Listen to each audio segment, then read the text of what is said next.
Bonjour à tous, est-ce qu'on m'entend bien?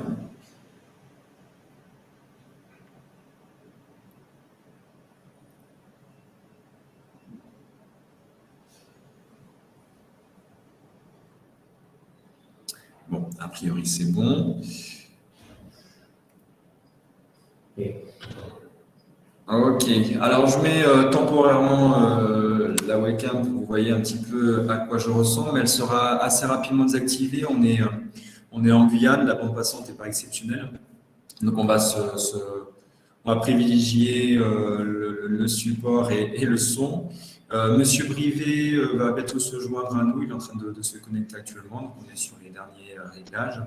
On va commencer assez rapidement, puisque le contenu sera assez dense.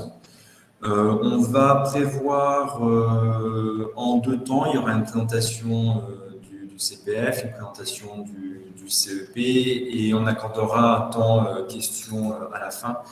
Je vous expliquerai un petit peu plus le fonctionnement en détail. Donc, je vois que M. Brivet est dans le chat.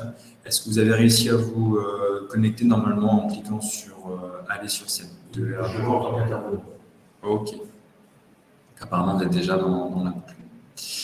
On arrive aujourd'hui à la deuxième semaine des semaines de l'évolution professionnelle, ce qui veut dire que parmi vous, probablement certains ont déjà suivi plusieurs webinaires. Donc il y a un réel engouement sur les webinaires. On constate une moyenne de 100, 150, 200, voire parfois plus participants. Donc on s'en félicite. C'est qu'il y a de la demande, il y a du besoin, il y a beaucoup de questions, beaucoup d'échanges. Donc c'est intéressant pour nous et pour vous. Comme je vous le disais, la thématique d'aujourd'hui sera sur le CPF,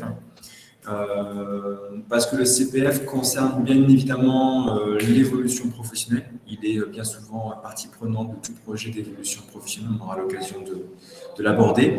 Durant ces 2 semaines, de nombreuses thématiques ont été abordées, à la fois plutôt à destination des salariés, mais également des entreprises, des professionnels, donc RH, charrette de formation, ou autres, et aussi pour différentes populations. Je sais qu'il y a par exemple des webinaires spécifiquement dédiés aux cadres. Donc n'hésitez pas à aller les consulter. Les replays des précédents et celui d'aujourd'hui seront disponibles à partir du 21 octobre sur le site YouTube des semaines de l'évolution professionnelle. On vous enverra la lien à la fin, le support qu'on aura utilisé durant la présentation, donc vous le recevrez par mail. Alors, comme je vous le disais, vous avez un onglet chat où vous pouvez échanger, interagir entre vous. Et vous avez aussi un onglet qui est spécifiquement dédié pour les questions. Donc, je vous invite vraiment à passer par cet onglet-là si vous avez des questions. Vous avez aussi la possibilité entre vous, si vous estimez que... La vidéo, parce que j'ai un problème de son. Alors, là, du coup, je le vois. Hop. Par contre, je ne vois plus le... Tu vois plus le support? Non.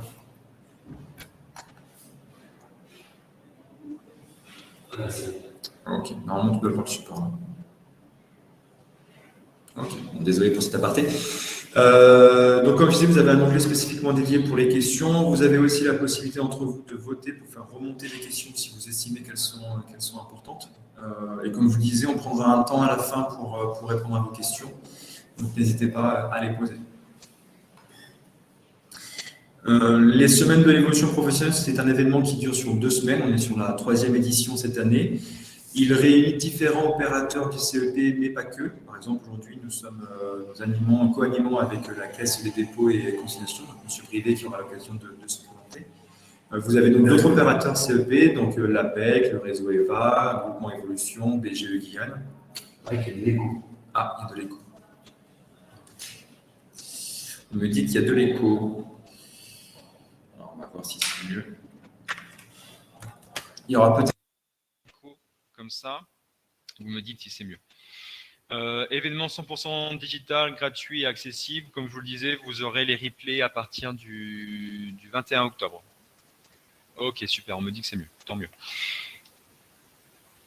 Donc, je me présente, je suis Franck Sicard, psychologue du travail de formation et référent conseil en évolution professionnelle sur le territoire Guyane. Donc, je suis conseiller en évolution professionnelle des salariés du privé. J'aurai l'occasion de présenter un petit peu le CEP par la suite. Et j'interviens exclusivement sur le territoire guyanais. Donc, j'accompagne tous les salariés du privé et indépendants qui ont un projet de reconversion professionnelle, d'évolution ou de création d'entreprise. Et nous sommes accompagnés aujourd'hui de Monsieur Brivet-Philippe, donc directeur de projet partenariat Caisse des dépôts et consignations. Je vous laisse vous présenter, Monsieur Brivet.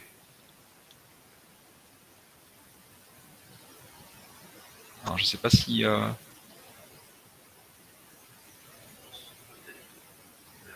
Samuel me dit que votre micro est activé. Donc, normalement, vous devriez... Normalement, oui, parce qu'on le voit dans les intervenants.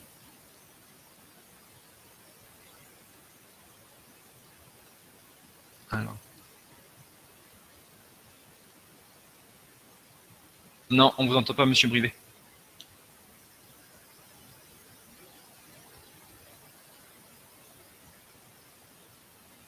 Par contre, moi, je le...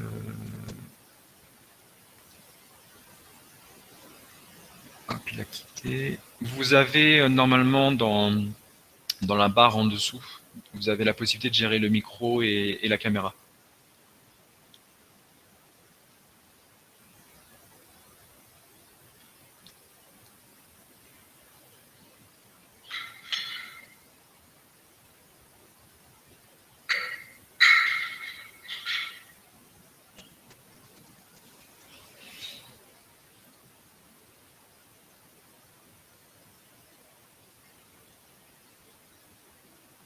Ok, donc je vous vois de retour, Monsieur Brivet, dans les intervenants. Je pense qu'il faut probablement que vous décochiez la case micro en bas, parce que je vois que votre micro est coupé.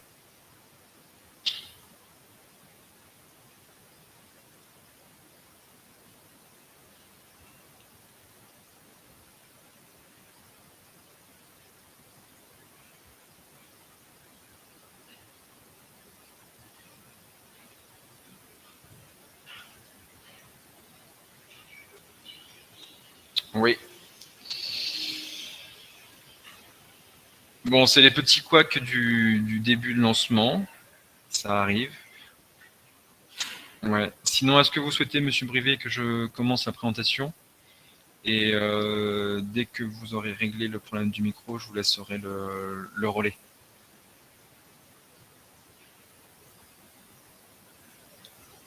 Puisqu'on ne vous entend toujours pas.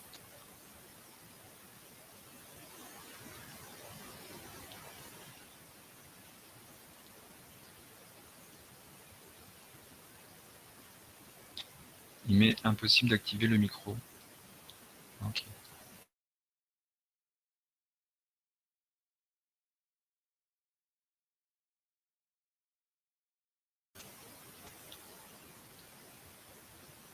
Ok. Est-ce que vous avez bien décoché la case micro, justement? Ou est-ce que vous avez un message d'erreur à ce moment-là? Vous m'entendez là? Apparemment, c'est pas bon, Monsieur Brivet.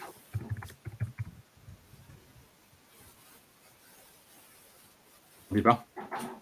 Un tout petit peu, un chouïa, je pense qu'il va soit falloir vous rapprocher, soit vous augmenter un peu le micro, vraiment léger. Et on commence à vous entendre. Là, vous m'entendez? Là, vous m'entendez? Oui, un tout petit peu. Un petit peu? Oui. C'est bizarre quand même. Bon, je pense que si vous parlez fort, ça passera. Bon, les gens me disent qu'on entend parfaitement bien, donc c'est bon. Ok, bon, c'est bon. Bon, je suis désolé, hein, j'avais du mal à activer ce micro, mais bon, l'essentiel, c'est que ça marche. Je vous laisse défiler, Monsieur Sicard. Oui, je vous laisse vous présenter et je commence le défilé juste après. Ok. Alors, comme l'a dit Franck, enfin Monsieur Sicard, je travaille à la Caisse des dépôts et consignations dans l'équipe de la direction de la formation professionnelle, et je m'occupe des différents mandats que porte la Caisse des dépôts sur les sujets de formation, qui touchent à la fois le compte personnel de formation, ce qu'on va évoquer aujourd'hui, hein, mon compte formation, mais aussi d'autres mandats qui sont soit qui viennent d'être mis en place, comme mon compte élu en début de l'année 2022, et qui s'adressent essentiellement et même uniquement aux élus locaux, ou d'autres mandats qui vont intervenir à partir de 2023, un mandat concernant le 13% de la taxe d'apprentissage, et puis un autre sur les passeports de compétences, notamment passeport prévention. Donc, en tant que responsable, directeur de projet partenariat, en fait, l'essentiel de mon activité consiste à informer, accompagner les différents acteurs de la formation professionnelle qui utilisent ou qui sont en voie d'utiliser ou possiblement les différents outils, les différentes plateformes qu'on met à la disposition de nos partenaires. Voilà, donc voilà un petit peu pour mes fonctions. Ce que je vous propose, c'est de dérouler un peu le support, et puis je vois apparaître le chat. Donc je verrai en fonction des sujets qui se présentent ou des questions qui sont posées. Si je les vois pas passer, je répondrai bien sûr aux différentes questions. Donc, on a prévu plusieurs séquences, une séquence de rappel sur le CPF, une autre liée à l'utilisation du CPF. Les choses vont bouger. Et ensuite, quelques points relatifs aux arnaques, aux astuces, pour bien choisir. Alors, astuce, c'est peut-être un mot un peu fort, mais en tout cas, la meilleure façon de procéder en ce qui concerne les actions, le choix des actions de formation. Donc, si on commence le déroulé, vous le voyez apparaître bientôt sur cette diapositive. Voilà, on peut peut-être la dérouler complètement, comme ça, si ça vous va. Voilà. Donc là, vous avez toute l'alimentation du... Monsieur Brivet, 2 petites secondes. On entend les travaux qu'il y a derrière vous. C'est pas possible. C'est vraiment dommage. Attendez, je vais fermer la fenêtre.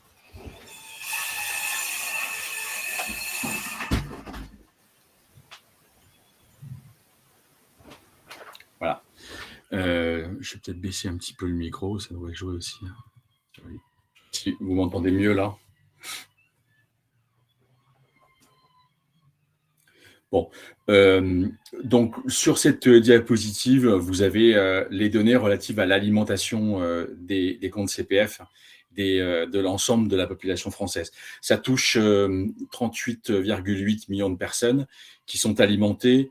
Alors, pour ce qui concerne les salariés, c'est-à-dire 38,8 moins 5,5 millions de personnes, ça touche en fait une population qui est très importante et qui surtout est alimentée automatiquement à partir des données DSN, des déclarations sociales nominatives que nous récupérons.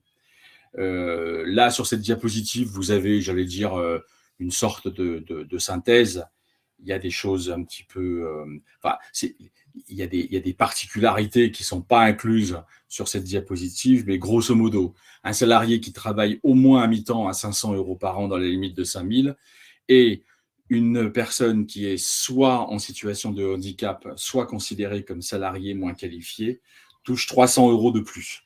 Ce n'est pas 800 €, c'est 300 € de plus par rapport aux 500 € que tout le monde touche. C'est ça le principe.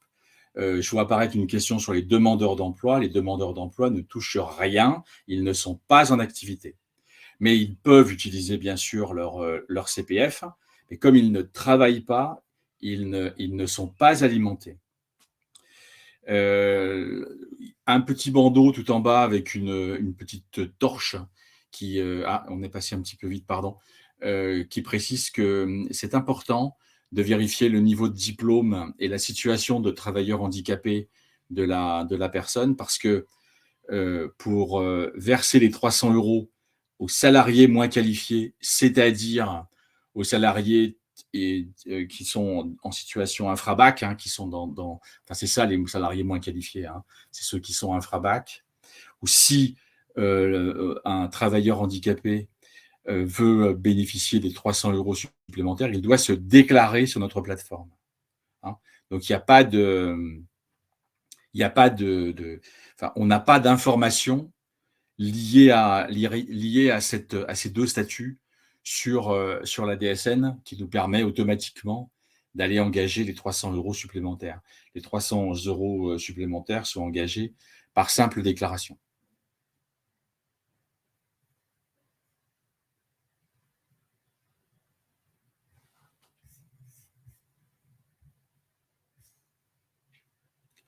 Vous m'entendez?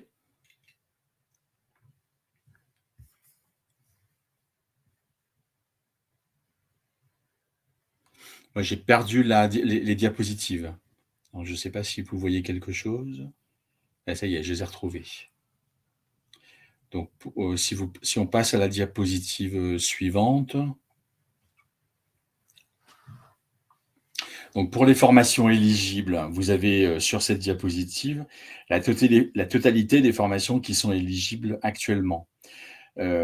Essentiellement, vous le voyez en haut, les formations qui sont sur les deux répertoires nationaux, le répertoire national et le répertoire spécifique, ce qui représente quand même un nombre assez important de formations, sachant que le répertoire spécifique a perdu, début 2022, 70% de son contenu, parce que France Compétences a fait un peu de tri à l'intérieur de ce répertoire pour ne conserver sur le répertoire spécifique que les formations les plus conformes, les plus utiles à la montée en compétences des bénéficiaires du CPF.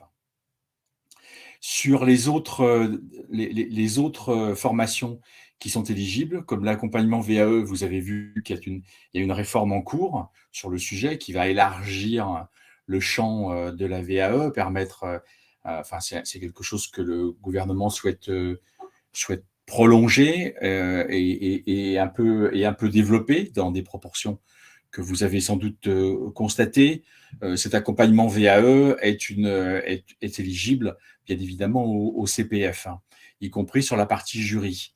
Sur les autres composantes, bilan de compétences, action à la création et formation aux différents permis, là, on est sur des formations un peu différentes dans leur nature. Les bilans de compétences c'est pas des formations, les bilans de compétences, c'est un point à date effectué avec une personne qui est plus formée à cela pour faire un point de situation à un instant donné au cours de sa carrière. Je pense que vous connaissez un peu le processus. Tout ce qui est création à la reprise et à la création et la reprise d'entreprise, ça, c'est un sujet qui nous a beaucoup occupés pendant l'été, parce que malheureusement, il y a beaucoup d'organismes de formation qui proposent dans ce cadre-là, dans l'accompagnement à la création à la reprise, des formations qui ne sont pas réellement des formations à la création-reprise. J'insiste bien sur ce point. Seules les formations destinées à se préparer à la création ou la reprise d'une entreprise peuvent rentrer dans ce cadre d'éligibilité. Il y a beaucoup d'organismes de formation qui mettent sous le code de ces formations à la création-reprise des formations qui n'ont rien à voir avec ce sujet-là. On a vu passer, nous, des formations à la poterie, à l'hypnose. Bon, tout ça, c'est bien gentil, mais c'est pas le sujet. Donc, on a fait un peu la chasse à ces formations, ce qui explique qu'on est très vigilant aujourd'hui sur ces sujets-là. Et j'attire votre œil sur le caractère assez fraudogène de ce genre de formation.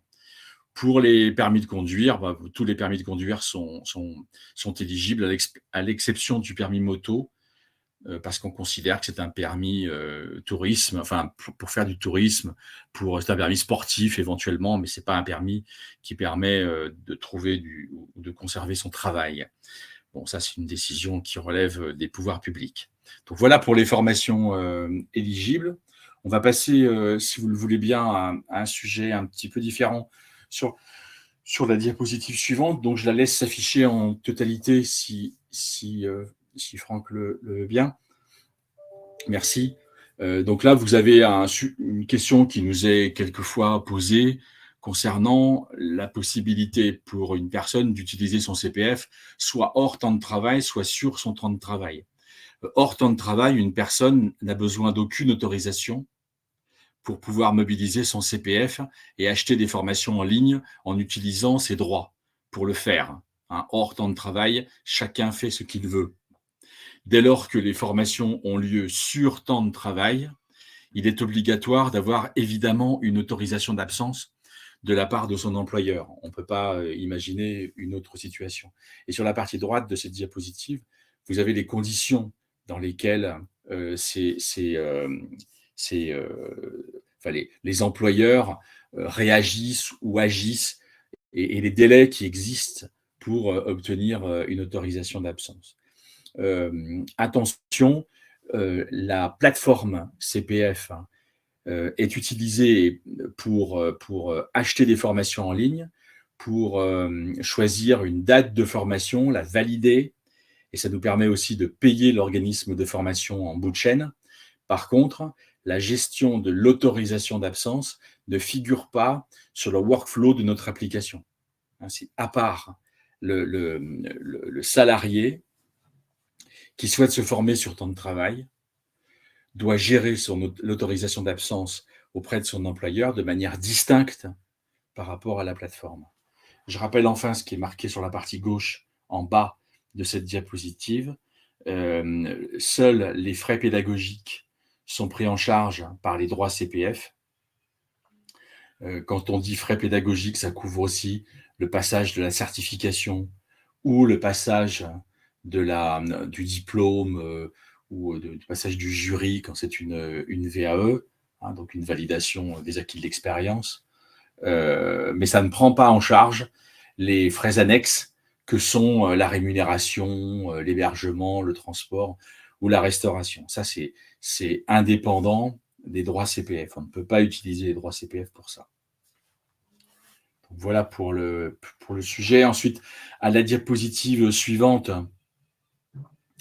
vous voyez apparaître le cadre dans lequel s'inscrit la création du compte du titulaire. Donc, c'est lorsqu'on rentre sur le compte, on accède à un certain nombre d'informations qui sont soit obligatoires concernant évidemment l'identité de la personne, soit qui sont facultatives, comme par exemple le fait que la personne soit en situation de handicap ou le diplôme. Le diplôme n'est pas une mention qui est obligatoire.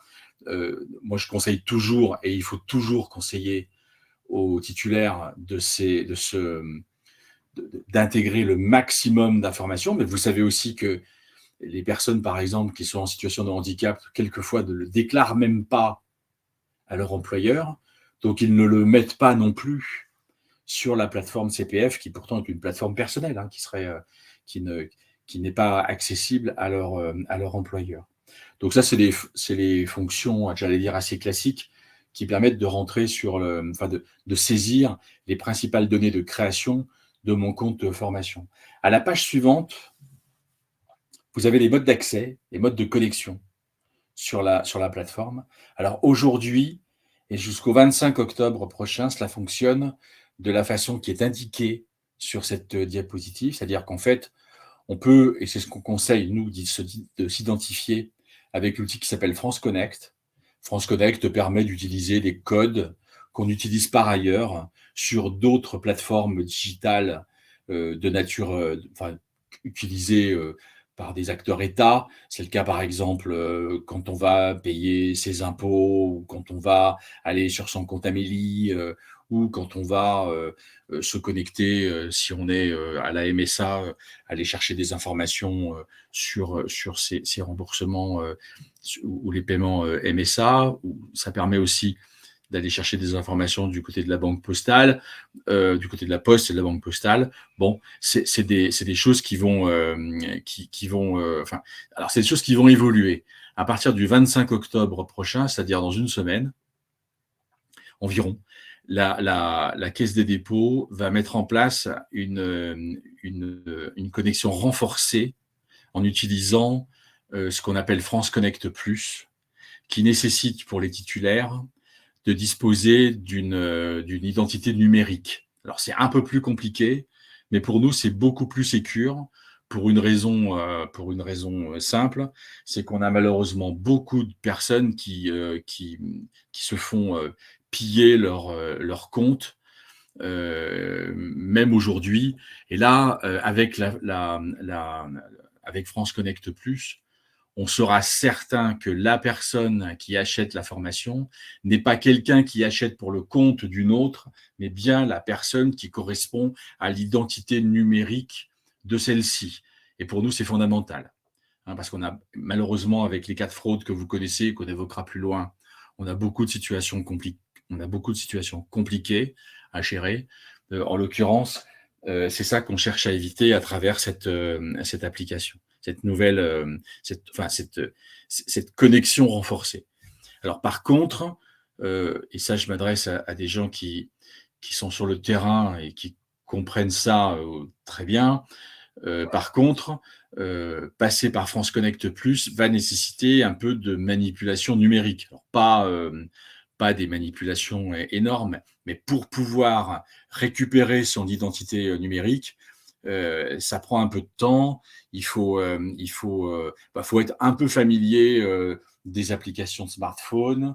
Mais sachez que pour passer par France Connect Plus, qui est un service qui, pour le moment, permet par ailleurs d'accéder à des services de la Poste.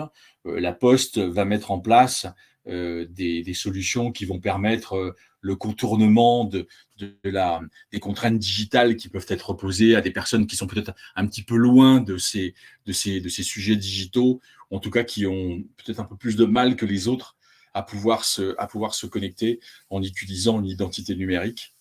En l'occurrence, ça va nous permettre, il faut mettre l'accent sur la sécurité. Moi, c'est ce que je pense et c'est ce que nous préconisons. La sécurité pour nous ça peut devenir une contrainte, comme on le voit sur France Connect Plus, mais ça doit être le meilleur moyen pour quelqu'un de ne pas se faire hacker son compte. Et c'est quand même ça, quelque part, un petit peu l'essentiel. Donc, soit en accédant à France Connect Plus, en allant chercher son identité numérique, soit en l'obtenant de manière contournée, on va permettre une bonne fois pour toutes à tous les titulaires de pouvoir éviter toutes les malversations que l'on voit aujourd'hui sur notre plateforme. Et c'est ça l'essentiel. Mais je reconnais que ceux qui sont un peu éloignés ou en situation d'électronisme sont vont être un petit peu pénalisés au départ par ce genre de choses. Elles auront besoin d'accompagnement, c'est évident. Voilà. À la diapositive suivante, vous avez des éléments sur la navigation sur le site. Bon, je ne pense pas que ça pose énormément de difficultés. L'accès au site permet, comme on le voit sur cette diapositive, soit de rechercher une offre de formation. On peut le faire d'ailleurs sans avoir besoin de se connecter, soit de se France connecter, ni actuellement, ni demain en France Connect Plus. On peut aller chercher une formation sans être connecté. Pour pouvoir acheter une formation, par contre, il va falloir être sur l'application France Connect Plus. Donc, rechercher une formation, c'est possible librement. Consulter ses droits, acheter une formation, suivre ses dossiers et éventuellement aller chercher, comme on le verra après, son conseiller en évolution professionnelle, ça nécessite d'être connecté à la plateforme.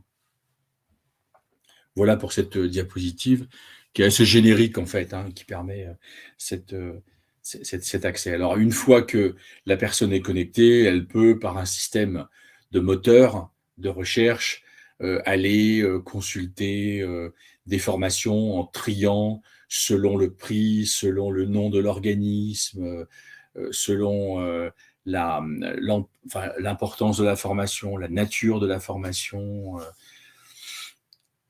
éventuellement les évaluations ou la distance. On sait que beaucoup de formations s'achètent à proximité de son lieu soit de son lieu de travail, mais surtout de son lieu de vie. Et donc, le moteur permet, en utilisant un certain nombre de filtres, d'aller chercher des informations utiles. Sur la diapositive suivante, vous avez une forme de synthèse de tout ce que je viens de dire, avec en côté, alors ça peut paraître une diapositive compliquée, mais franchement, ça l'est pas. Ça me permet d'introduire des notions d'abondement et de dotation qu'on va voir juste après.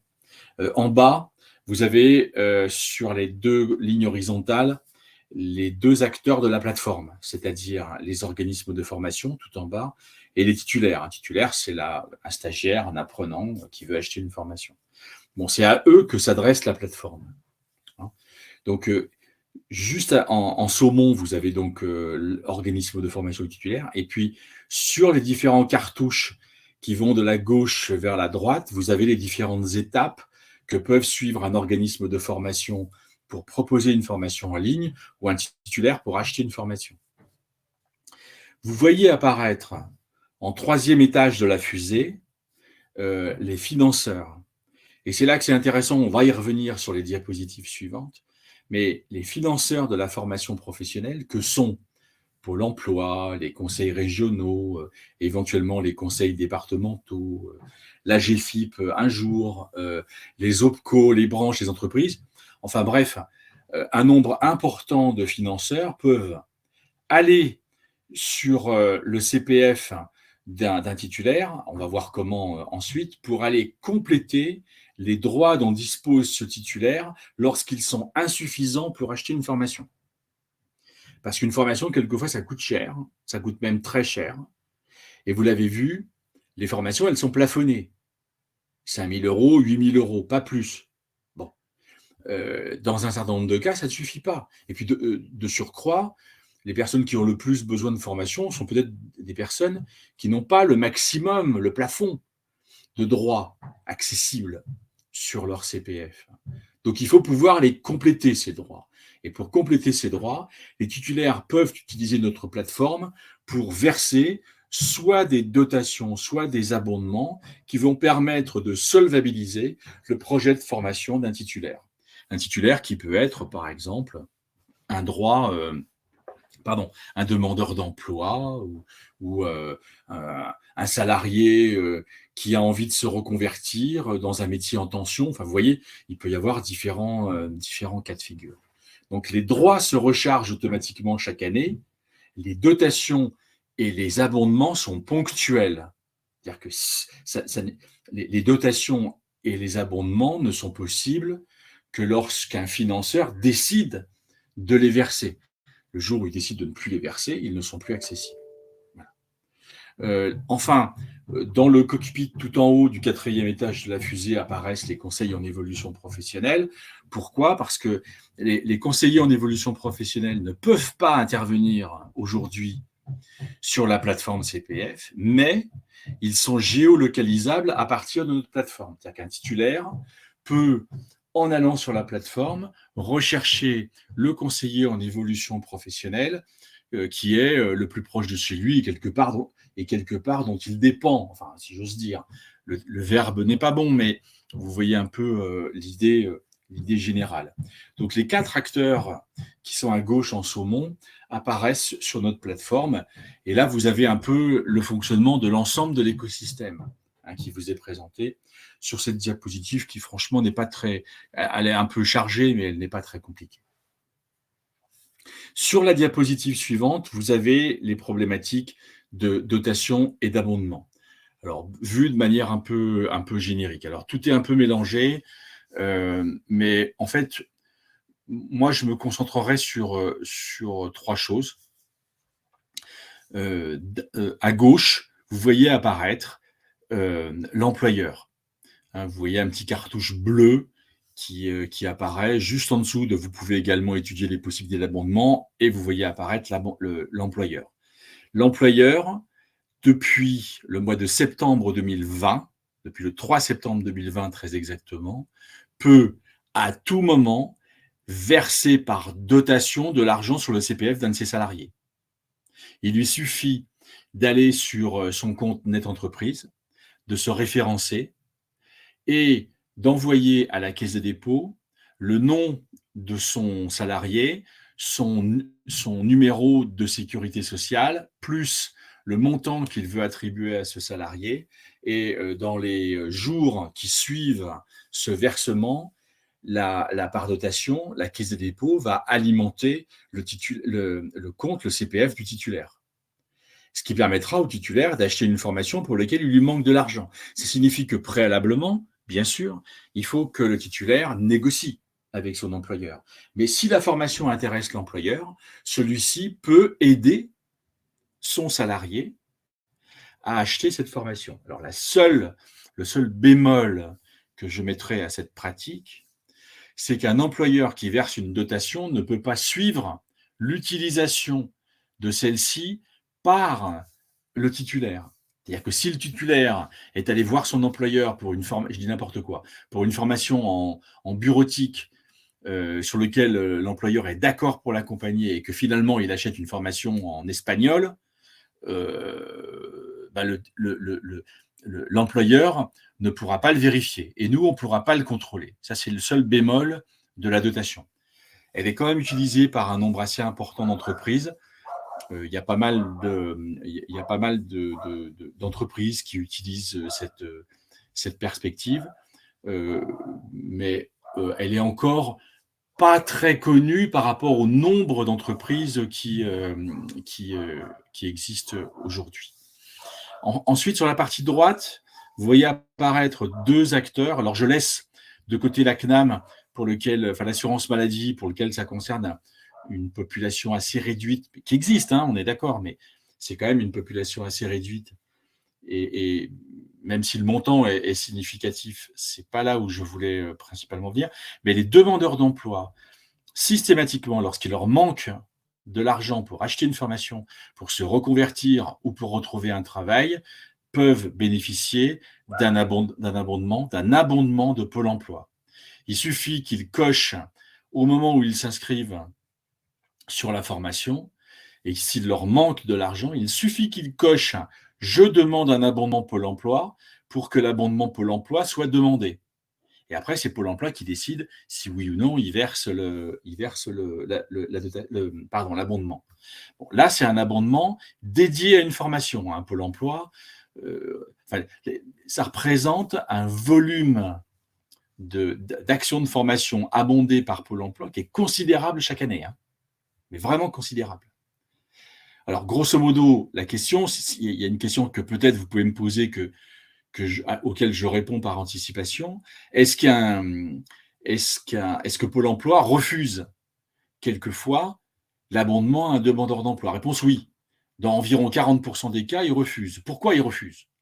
Pour essentiellement, soit parce que Pôle emploi dispose dans ses possibilités budgétaires d'une formation identique, alternative, qu'il peut proposer, qu'il a déjà acheté en formation collective et qui va proposer aux titulaires. Donc cette formation, du coup, ça va économiser le CPF du titulaire, et même si Pôle emploi refuse, le titulaire va quand même aller en formation, il va bénéficier de sa formation, mais il passera par un autre canal que le CPF. Et puis, il y a un autre cas où Pôle emploi refuse, c'est lorsque le demandeur d'emploi n'a pas n'a pas préparé son projet professionnel avec son conseiller Pôle emploi. Donc ça, c'est le cadre assez générique. Donc ça, c'est quelque chose, c'est là où c'est les deux cas les plus fréquents qui peuvent se présenter. Enfin, tout en bas, vous voyez apparaître un certain nombre d'autres financeurs, régions, OPCO, branches.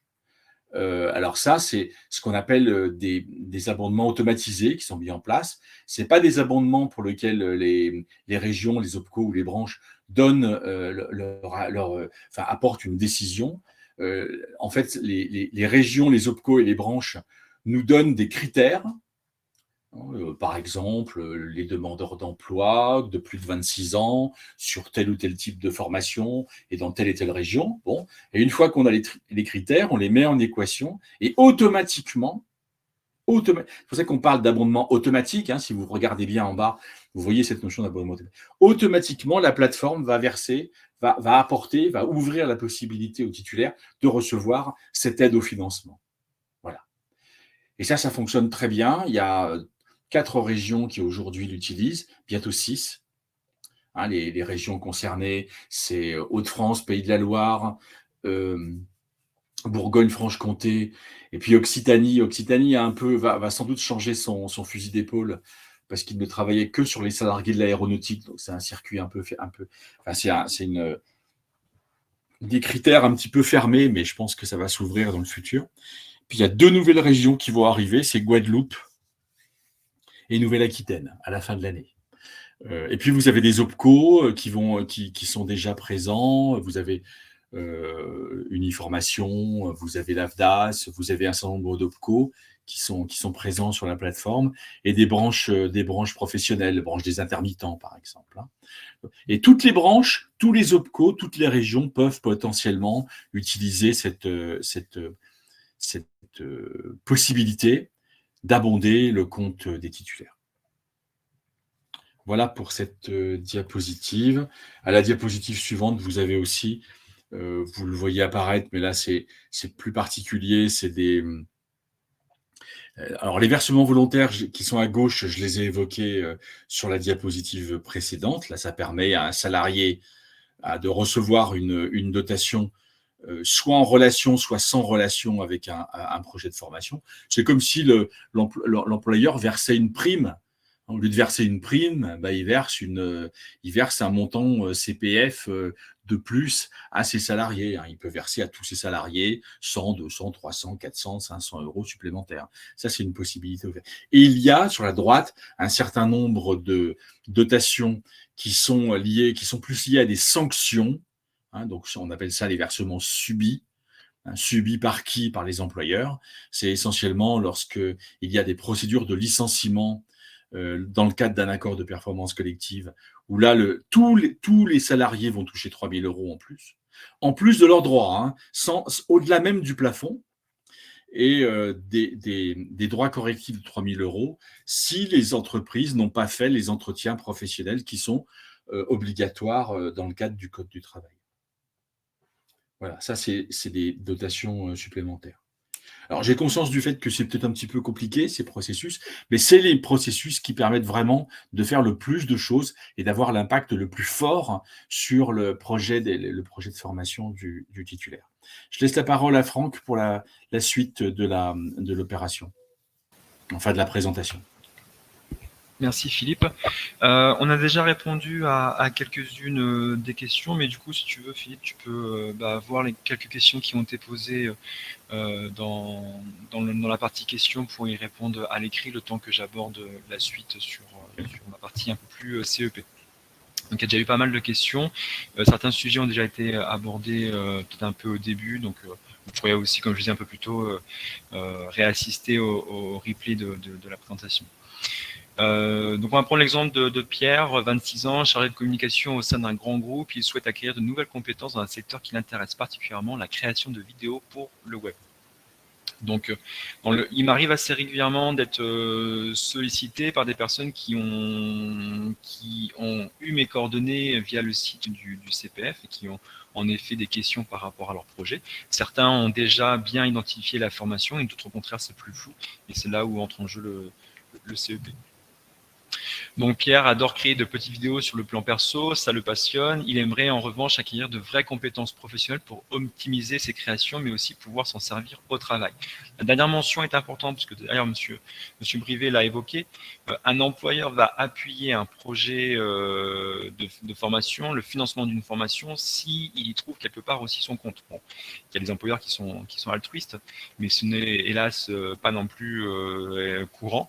Donc la plupart des personnes qui souhaitent demander une prise en charge de la formation auprès de l'employeur, l'employeur y répond favorablement quand la formation est utile pour l'entreprise. Autrement, on aborde d'autres pistes de financement où le CPF peut intervenir également.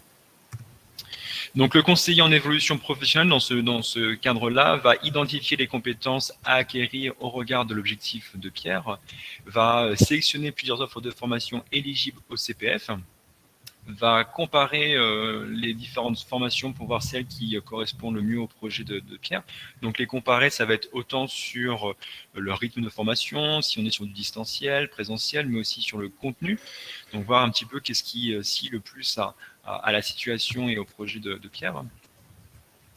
On va également préparer un argumentaire afin de proposer cette action à son employeur. Donc là, ce qui sera important, c'est de mettre en avant quelle sera l'utilité de ces nouvelles compétences dans le cadre du poste qu'occupe Pierre pour arriver à le valoriser auprès de ses responsables et forcément derrière avoir une réponse beaucoup plus favorable à sa demande. Et bien évidemment, l'aider dans les démarches en ligne. Ça nous arrive d'accompagner les personnes dans l'ouverture du compte CPF, dans la recherche de formation et aussi dans les démarches pour se positionner sur une formation. Donc, on va accompagner dans les différentes étapes en fait, du projet de la personne en fonction de la maturité du projet. Je reviendrai un peu plus en détail sur le CEP. Là, on reste vraiment en lien avec la situation de Pierre. Donc, on va aider en fait à définir les objectifs. Est-ce que c'est dans le cadre d'une évolution d'entreprise qu'on qualifie d'évolution interne, ou est-ce qu'on est plutôt sur un changement de métier qui va nécessiter de quitter l'entreprise? Donc, on ne sera pas forcément sur les mêmes dispositifs de financement. Est-ce qu'au contraire, la personne souhaite lancer sa propre entreprise qui s'inscrit dans la continuité de l'activité qu'il réalisait déjà, ou au contraire, on est sur une nouvelle activité? Est-ce qu'on est plutôt dans du développement personnel? Et pour chaque projet, on va aussi s'intéresser aux perspectives d'emploi sur le marché de la personne locale. L'idée, bien évidemment, c'est de donner une idée à la personne des répercussions de son projet et de la possibilité de le concrétiser aussi localement. Donc, est-ce qu'on est sur un métier plutôt favorable ou au contraire un métier qui va nécessiter beaucoup de recherche avant d'obtenir un emploi?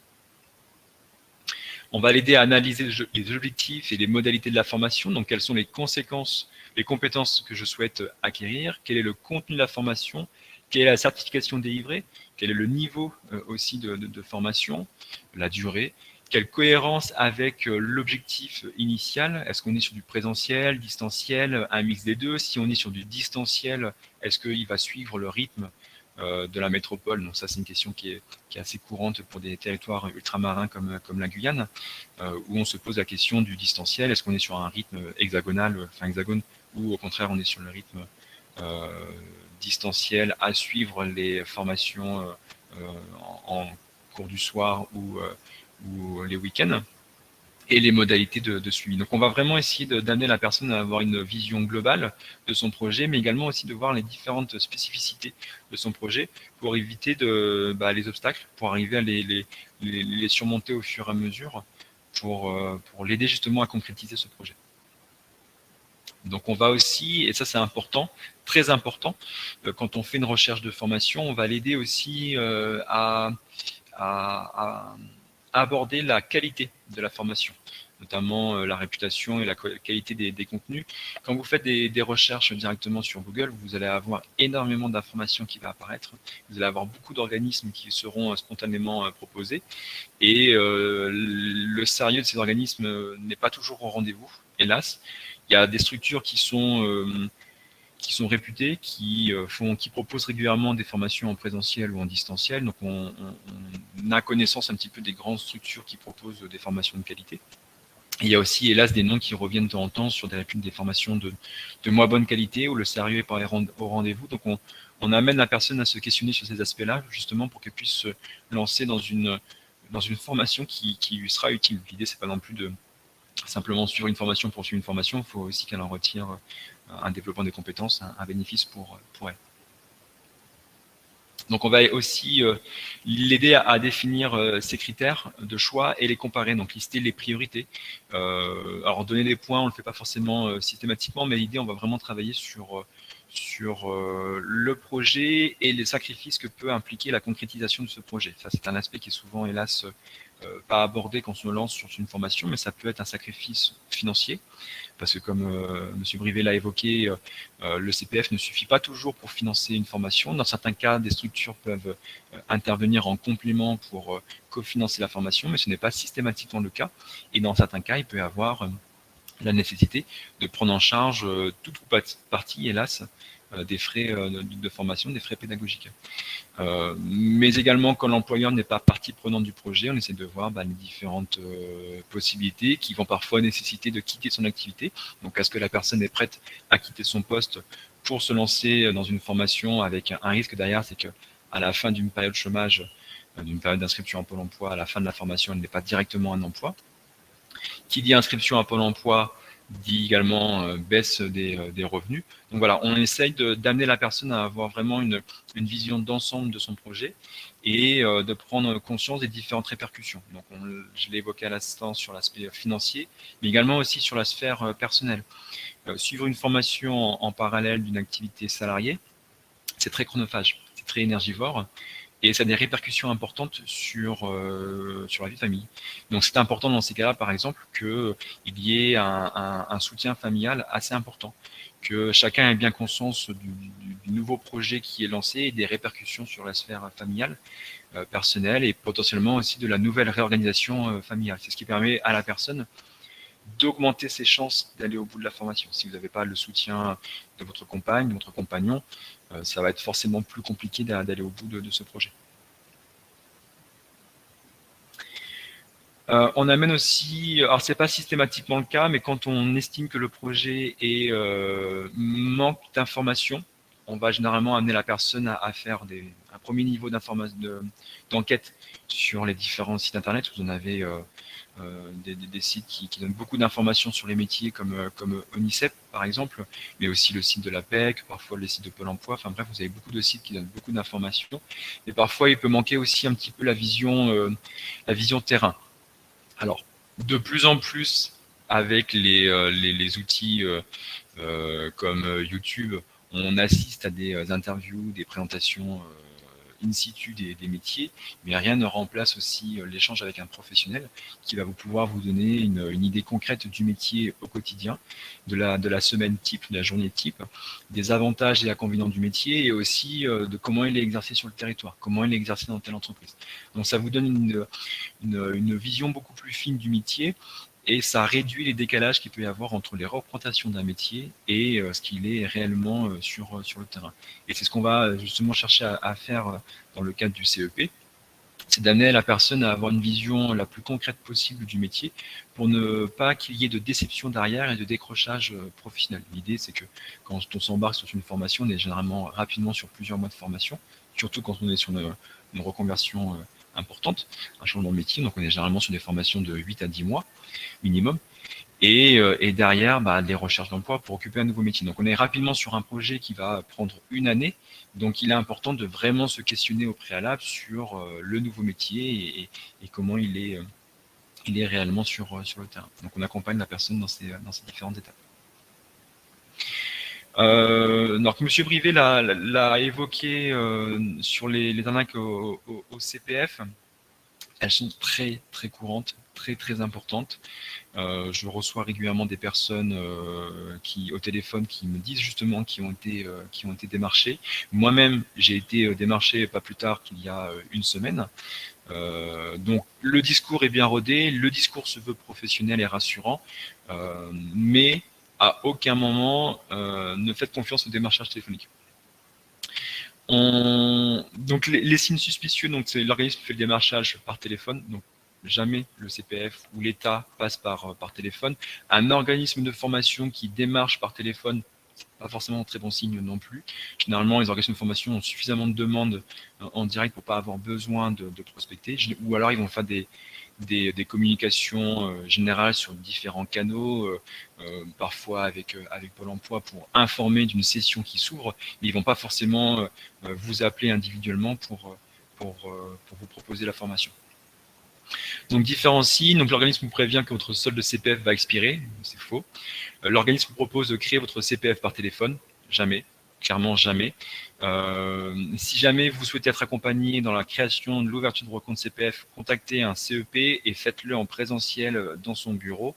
Il vous expliquera en plus le fonctionnement du CEP et il le fera avec vous.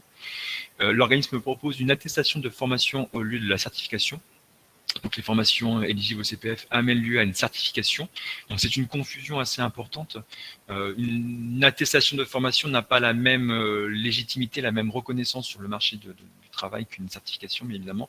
Et les organismes frauduleux jouent sur cette confusion-là pour vous dire oui, vous aurez une attestation plutôt qu'une certification. Donc ils jouent un peu sur cette confusion-là pour vous dire que la formation a un caractère sérieux, mais en fait vous avez juste une attestation.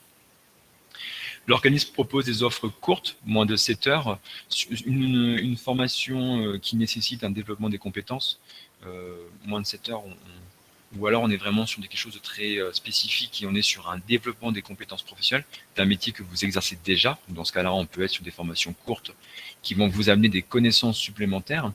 Par exemple, je suis manager, j'aimerais avoir une formation sur la communication non violente. Dans ce cas-là, sur des formations courtes, c'est approprié.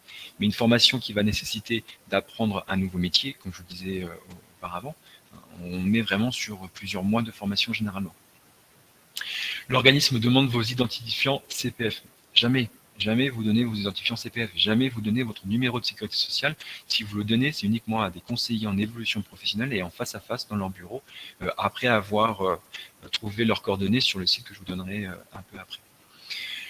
La pression de l'organisme pour un engagement rapide. Et ça, je vous alerte là-dessus parce que j'ai eu justement des personnes qui me disaient au téléphone qu'ils avaient été contactés par un organisme qui leur proposait de se positionner sur une formation et qui les rappelait dans les heures qui suivent pour savoir s'il avait bien fait et il les rappelait dans les jours qui suivent pour vraiment s'assurer que la personne reste en formation. Donc là, on est sur des pressions, clairement des pressions, voire parfois même du harcèlement.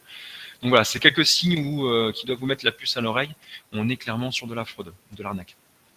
Et aucune institution officielle ne réalise de démarchage téléphonique au sujet du CPF. Je vous le dis et je l'insiste à nouveau. Comme je vous le disais un peu plus tôt, j'ai été démarché la semaine dernière par une personne qui se disait responsable et mandatée par l'État pour justement accompagner les personnes dans l'ouverture de leur compte CPF. Je lui disais pourtant que j'étais référent du Conseil en évolution professionnelle sur le territoire, je lui disais que j'étais mandaté par France Compétences, etc. Mais elle soutenait mordicus qu'elle était mandatée par l'État, donc elle était incapable de me dire par quel organisme de l'État, mais elle était mandatée par l'État pour accompagner les personnes dans l'ouverture du compte CPF. On est sur l'arnaque. Clairement, on est sur de la fraude. Oui. Vous avez un service qui permet de bloquer, justement, on le parle là dans le 5e point, vous ne voulez plus recevoir d'appels pour des offres commerciales, vous pouvez vous inscrire le numéro sur Blocktel. Vous pouvez aussi faire remonter justement ces fraudes-là directement sur le site du CPF. Donc les bonnes pratiques, vous recevez un SMS ou un appel concernant le CPF, ne cliquez pas, ne répondez pas, raccrochez, transférez le SMS au 33 70.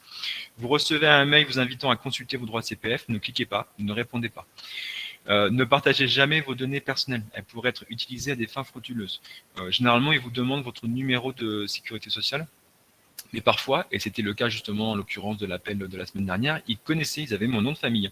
Donc, alors je ne sais pas comment ils ont procédé, mais ils peuvent récupérer des informations aussi personnelles et donc ne donnez pas non plus vos identifiants. Ce sont des identifiants personnels. Ce sont vos identifiants, ne les communiquez pas. Ne vous précipitez pas pour acheter une formation. Donc ça, c'est pareil, c'est un point que j'aborde sur les personnes qui me contactent après être passé par le site du CPF. Un projet de formation, c'est un projet qui se construit dans le temps, après de la réflexion et après une étude de votre envie, de votre besoin et de la formation appropriée. Ce n'est généralement pas quelque chose qui se fait du jour au lendemain, en fait. Ça demande quand même de la réflexion.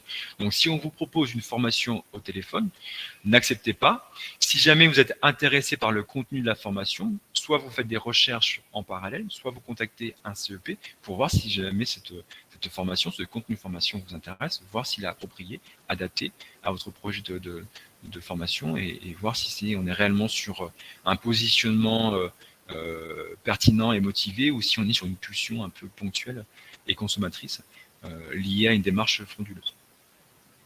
Votre CPF vous suit tout le long de votre parcours professionnel.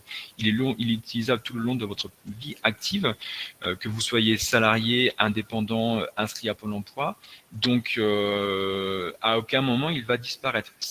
Les arnaqueurs, généralement, basent leur discours aussi sur la peur, en vous disant que votre CPF va disparaître. Ils jouaient aussi sur la confusion de de la conversion des heures DIF sur le compte CPF. Donc, vu que c'est une démarche à faire jusqu'en juillet 2021, il jouait sur les annonces gouvernementales pour dire aux personnes que le CPF allait disparaître. Non, on était sur deux choses bien différentes. Le CPF ne disparaîtra pas et vous suivra. Comment signaler une escroquerie? Changez immédiatement votre mot de passe, consultez les informations disponibles sur votre compte formation, conservez les preuves, contactez la CDC. Donc, comment signaler? Donc là, vous aurez sur le diapo directement le lien et vous pouvez également déposer plainte si votre compte a été arnaqué. On parle parfois de plusieurs milliers d'euros. Actuellement, un compte CPF qui a récupéré ses heures DIF est autour de 4 à 5 000 euros. On est déjà sur des sommes importantes. C'est votre argent, même si vous n'avez pas accès directement, c'est votre argent. Donc, si on l'a utilisé à votre insu, vous pouvez parfaitement déposer plainte.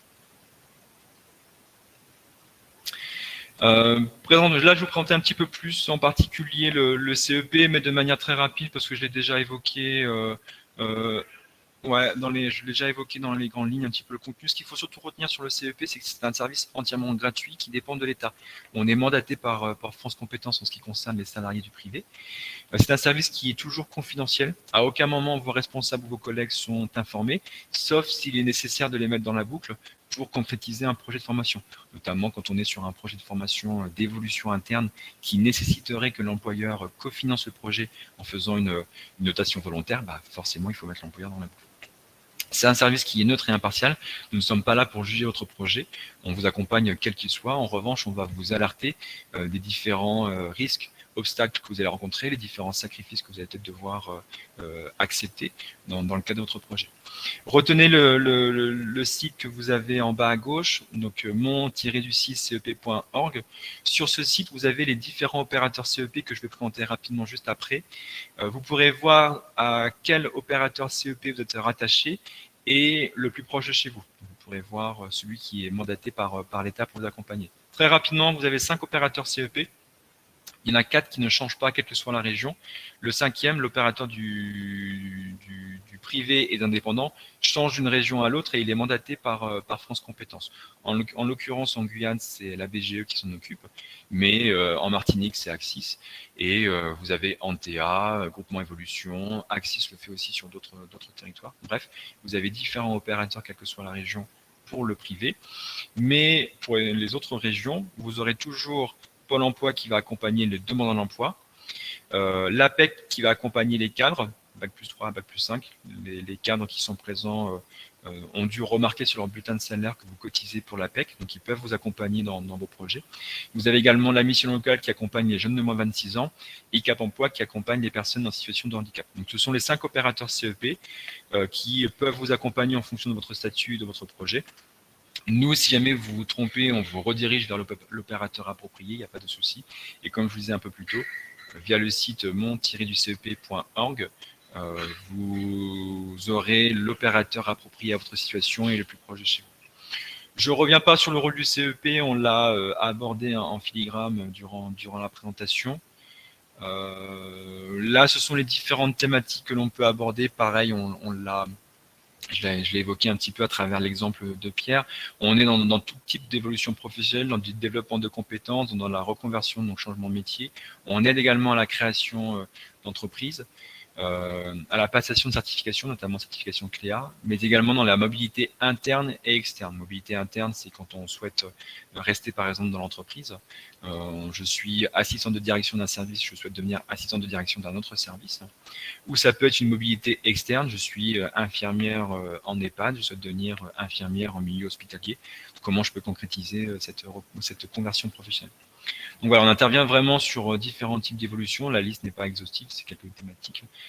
Donc si vous avez déjà un projet d'évolution, une idée, une base, n'hésitez pas à prendre contact avec le conseiller en évolution professionnelle. Nous sommes là pour ça. Et il vaut mieux prendre contact avec nous trop tôt que trop tard, notamment quand on a un projet de formation, puisque suivre une formation nécessite généralement pas mal de démarches administratives au préalable qui peuvent prendre plusieurs mois. Donc voilà, encore une fois, il vaut mieux s'y prendre trop tôt que trop tard. Alors, il reste quelques questions apparemment qui n'ont pas été répondues. On va peut-être pouvoir en prendre quelques-unes s'il y en a.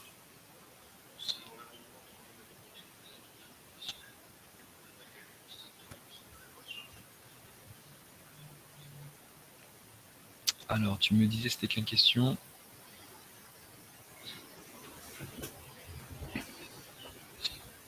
Alors là, oui, donc concernant l'abondement de 3 000 € pour défaut des entretiens professionnels, la Cour d'appel et le ministère du Travail ne sont pas d'accord sur l'interprétation des textes. Avez-vous plus d'infos? Là, pour le coup, je vais vous décevoir, je n'ai pas plus d'infos par rapport à ça que vous. Donc, je ne pourrais pas répondre à cette question, je suis désolé. Une question par rapport à l'entretien professionnel. Depuis quand l'entretien professionnel tous les 2 ans est obligatoire? Donc là, on est plutôt sur des questions RH, donc je vais pas y répondre à ces questions-là. En revanche, le CEP peut être mobilisé pour préparer un entretien professionnel, notamment quand il y a le souhait d'évoluer dans ses missions, voire dans le souhait de faire une demande de financement auprès de son employeur de formation, voire de quitter l'entreprise. On sait que l'entretien professionnel est parfois pris un peu à la légère par les salariés qui ne s'impliquent pas forcément, mais aussi parfois par les managers qui ne sont pas forcément formés à l'exercice. Donc, si votre poste vous convient et que vous n'avez pas forcément de choses particulières à aborder durant l'entretien professionnel, il n'y a pas forcément l'intérêt de mobiliser un CEP. Mais si vous avez des questions ou des envies de changement, là, passer par un CEP peut être utile.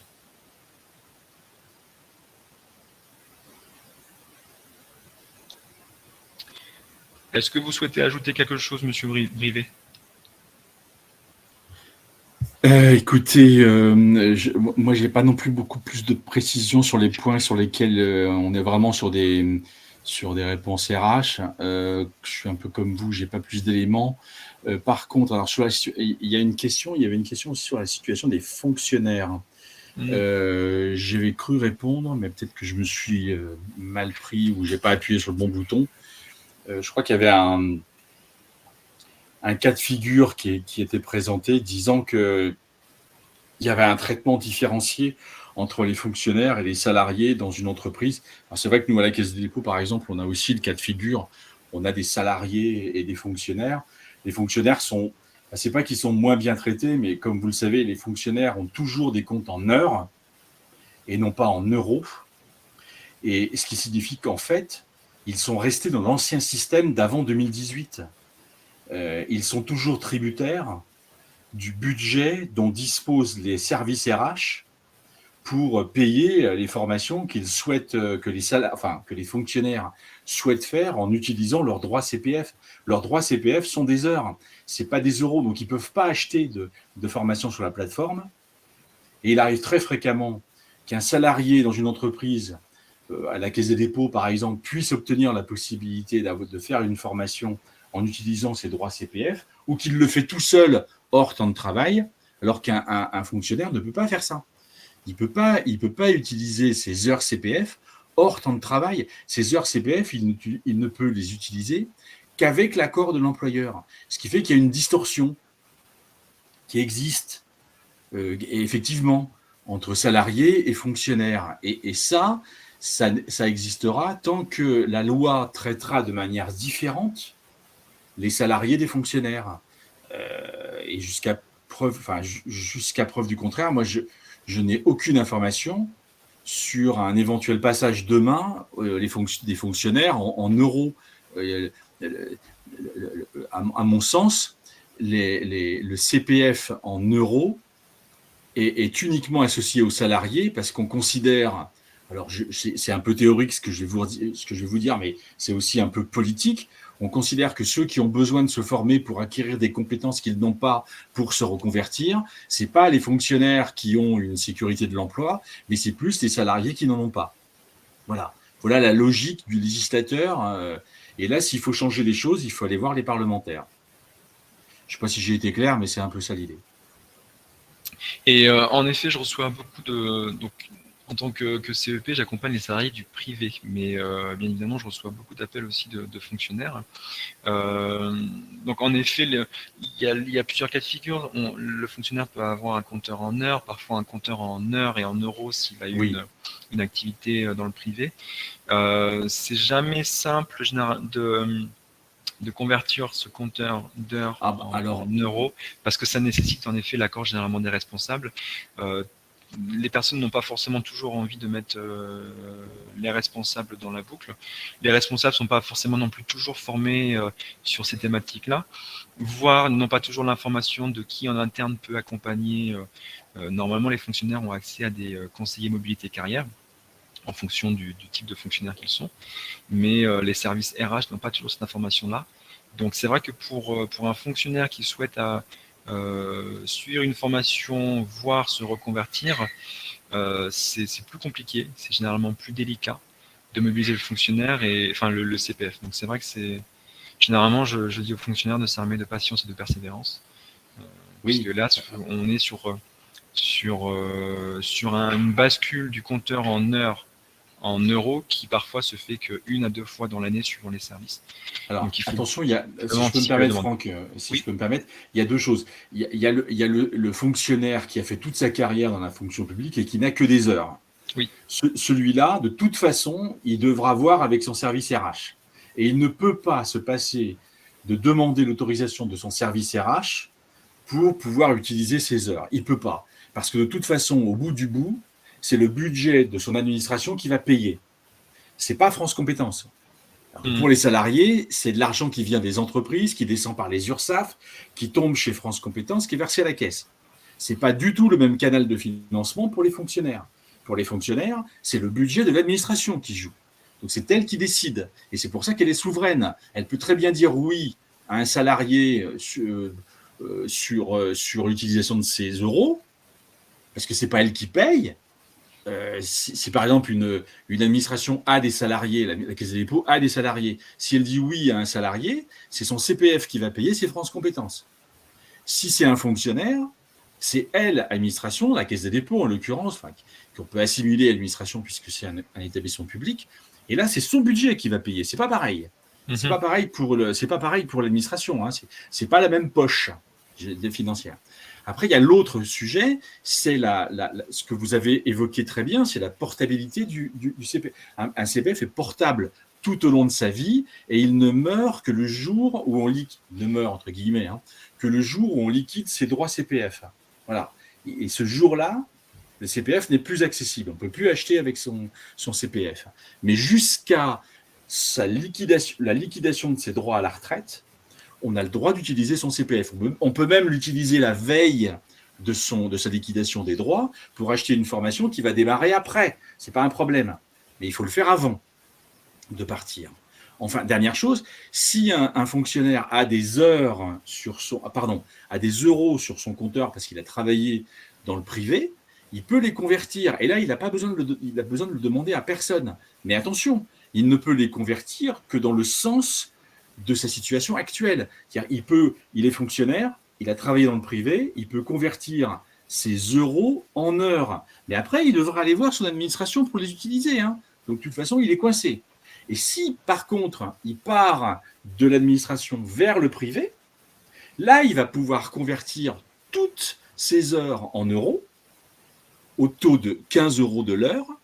Et là, il va pouvoir s'en servir comme n'importe quel salarié. Et la conversion, elle se fait sur notre site sans aucune démarche préalable. Hein, il suffit d'avoir… Alors, la seule chose qui pose problème, c'est si jamais un fonctionnaire veut passe dans le privé et veut convertir des heures en euros, il n'a pas de compteur euros parce que jusqu'à présent, il n'a pas été alimenté en euros.